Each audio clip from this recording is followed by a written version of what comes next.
دو لفظوں میں اسلام کو ڈیفائن کیا ہے کہ کلو من الطیبات، پاکیزہ کھاؤ اور عمل بھی پاکیزہ کرو. تو جو اصل بات میں یہ محرم ہی کے حوالے سے یہ آیت کا میں نے انتخاب کیا تھا کہ جب آپ پاکیزہ کام کریں گے اور پاکیزہ کھائیں گے تو اس سے آپ لوگوں کو اچھے لگیں گے اور لوگوں کا دل چاہے گا کہ آپ جیسے بن جائیں. سمجھ میں آ رہی بات؟ ایک مثال دیتا ہوں. دیکھو کوئی بھنگی ہو جو بیچارہ ہر وقت گندگی میں رہتا ہو, اسے آپ سمجھائیں کہ یار اچھی زندگی گزارو, صاف ستھرے ہو جاؤ.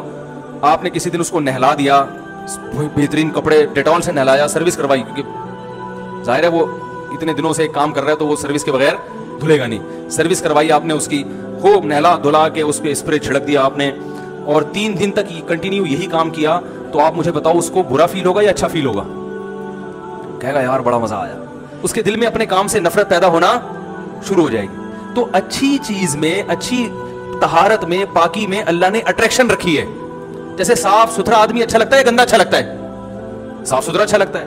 تو صاف ستھرے اعمال والا بھی انسان کو اچھا لگتا ہے. تو اللہ تعالیٰ نے اسلام کو جو ڈیفائن کیا 2 لفظوں میں, اچھا کھاؤ اور عمل اچھا کرو. کیا مطلب؟ ایسا کام کرو کہ غیر مسلم تمہاری طرف مائل ہوں کہ یار یہ بڑے اچھے ہیں.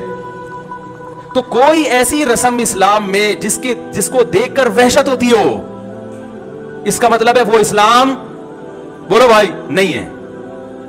کوئی بھی آپ ایسا عمل کر رہے ہیں, لیبل اسلام کا لگا رہے ہیں, مگر اسے دیکھ کر غیر مسلم کو گھنٹوں گھنٹوں سمجھانا پڑتا ہے یہ کیوں ہو رہا ہے, اس کا مطلب ہے کہ یہ اسلام, بولو نا بھائی, نہیں ہے.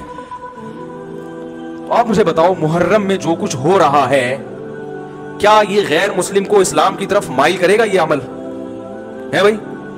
یعنی کوئی غیر مسلم اسے دیکھ کے مسلمان ہوگا کہ یار ماشاءاللہ بڑا زبردست اسلام ہے؟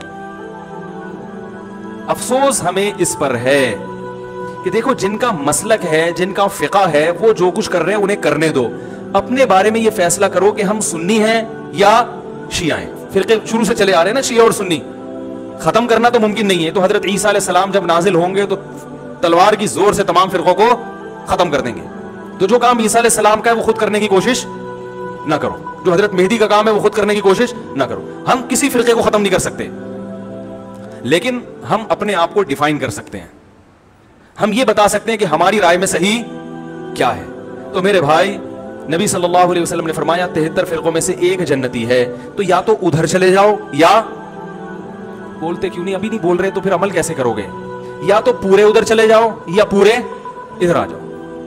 مجھے خدا کی قسم اس پر کوئی اشکال نہیں ہوتا کہ شیعہ لوگ ماتم کیوں کر رہے ہیں, شیعہ لوگ یہ سب کچھ کیوں کر رہے ہیں, وہ جو ہے وہ مرثیے کیوں پڑھ رہے ہیں. مجھے اس پر اشکال نہیں ہوتا. ان کے دلائل ہوں گے ان کے پاس, ان کے علماء ان کو بتاتے ہیں. وہ کب کہتے ہیں کہ ہم سنی ہیں؟ وہ کب کہتے ہیں کہ ہم صحابہ کو حجت سمجھتے ہیں؟ ایک چیز کا انہوں نے دعویٰ ہی نہیں کیا, تو ہم ان پر وہ کیوں تھوپے ان کے سر پہ؟ لیکن میں آپ کی بات کر رہا ہوں, میں ان لوگوں کی بات کر رہا ہوں جو اپنے آپ کو سنی کہتے ہیں.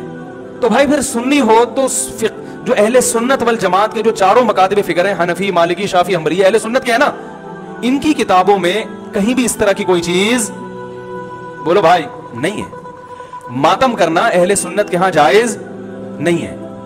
نبی صلی اللہ علیہ وسلم نے میت پر چیخو پکار کرنے کو حرام قرار دیا ہے.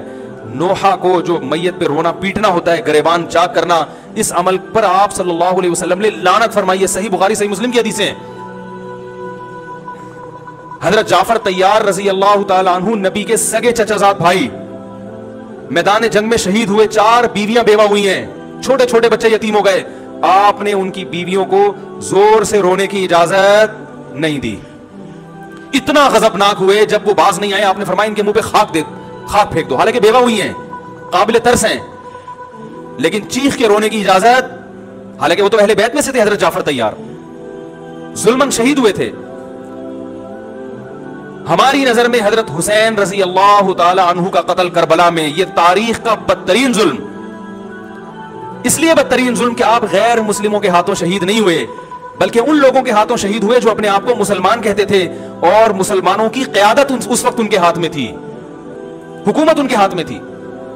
لیکن اس ظلم پہ اہل سنت والجماعت کے ہاں جو سنی ہیں, ان کے چاروں مکاتب فکر کے ہاں نہ رونے پیٹنے کی اجازت, نہ نوحہ کرنے کی اجازت, اور نہ میرے بھائی ماتم کرنے کی اجازت. میرے بھائی آپ لوگ اللہ کا واسطہ محرم میں مرثیے نہ لگائیں. ہر گاڑی میں کوئی نوحہ چل رہا ہے, کوئی شیعہ ہے تو ٹھیک ہے وہ کرے, سنیوں پہ یہ کام زیب نہیں دیتا, کیونکہ یہ منافقت ہے. پتہ ہی نہیں چل رہا آپ ادھر ہو یا آپ ادھر ہو, آپ کا مسلک کہیں نہیں پتا چل رہا. ہمیں ایک مسلک کو فالو کرو.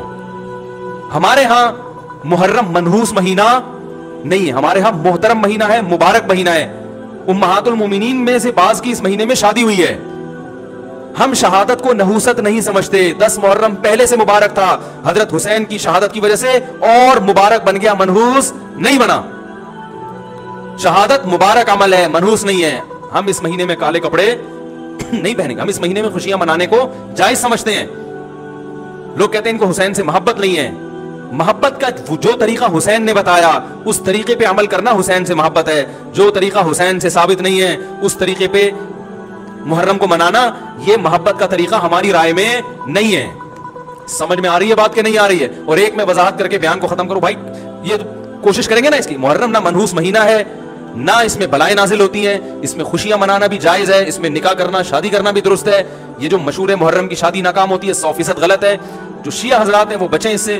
ہمارے ہاں یہ بالکل اس کی اجازت ہے. آپ محرم میں نکاح بھی کریں, محرم میں آپ اپنے بچوں کا عقیقہ بھی کریں, آپ اس جو ہے جو بھی خوشیاں ہیں آپ اس کی کریں, تاکہ اسلام کا جو رخ ہے نا, اسلام میں کوئی مہینہ منحوس نہیں ہے, تاکہ غیر مسلموں کے سامنے کم از کم ہماری طرف سے جو اسلام پیش ہو وہ یہ والا ہو, ان کی طرف سے وہ والا ہو. غیر مسلم کے پاس آپشن ہو کہ بھائی دیکھ لو ان میں جو اچھا لگتا ہے وہ والا اسلام آپ فالو کر لو, لیکن آپ بھی ویسے ہی بن گئے تو پھر اسلام کا ایک رخ جائے گا ان کے سامنے. سمجھ رہے کہ نہیں سمجھ رہے؟ تو اس لیے یہ گھروں میں مرثیے نہ لگایا کریں.